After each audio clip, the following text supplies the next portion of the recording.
In art critic Friederike Schwelle. She joins us now from London.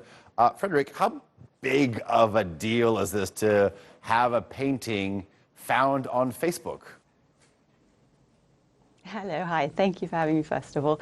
Well, Facebook is not the weirdest place I've ever heard of a painting being found, because just with the internet being more on the forefront of everybody just Googles something nowadays, you do actually find an amazing amount of things on there. And so for the work that I do, which is working for the Atlas Register as a provenance researcher, so researching artworks on a daily basis as well, we actually do use very simple things such as a Google image search, which would have probably brought up the Facebook result, to much more sophisticated databases which are behind paywalls and so on. But you do start simple, and you do actually find a large amount of things that way. You'd be surprised. Okay.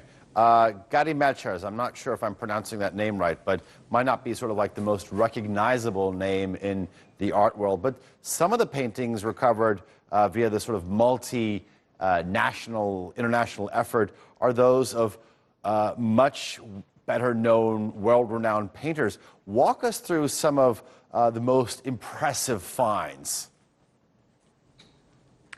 So there are tons of them, as you might have an idea of. One of probably the most recognizable artworks in the world is nowadays probably The Woman in Gold. So the portrait of Adele Bloch-Bauer by Gustav Klimt, which is a very large, very golden painting by him, which was restituted as actually with a few other paintings by Klimt to Maria Altmann. So around the 2000s, that was actually in another museum. That was in a museum in Austria, in the Belvedere. And they actually found out that their paintings were being held there. And she fought in US courts, actually, to get it back, and the others. And then went into arbitration in Austria to actually reclaim it, and her lawyer and they won the case, so the paintings actually went back to her. And nowadays you can see them in another museum in New York, in the Neue Gallery. So that is a very recognizable one now through the movie The Woman in Gold with Helen Mirren, which came out a few years ago.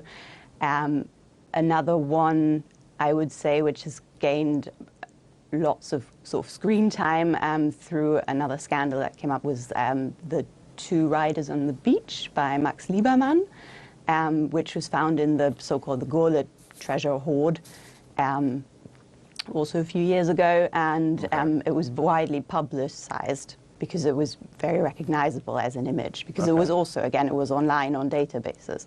This is very fascinating to me, but when you look at it, sort of the black market for stolen art or forged art goes way back, much predates what happened with the Nazis. And unfortunately, the sad fact is that it still goes on today. Tell us how works on how some of these sort of illicitly acquired pieces sort of end up in legitimate museums like the one in upstate New York. Depends always on, so what we always recommend to people, you should always ask questions. When you buy artworks, you should always do your due diligence. So you should use the sources that are available to you, such as, for example, the database that I work for. We check for more than 120 auction houses around the world, so they don't sell things that they shouldn't be selling for exactly those reasons. The thing is, obviously, with some of these works, which are in museums nowadays, and I think that applies to the Melchers, I'm also not sure how you pronounce them, because they were bought years and years ago, so decades ago. I think that was actually acquired shortly after it had been forcibly sold in Germany, so it was acquired in around 34 in the States. So at that point, people did not ask as many questions, and then subsequently also the ball started rolling in the late 1990s on actually, oh, we need to look into artworks when we buy and sell them, because they might have a checkered past, at least.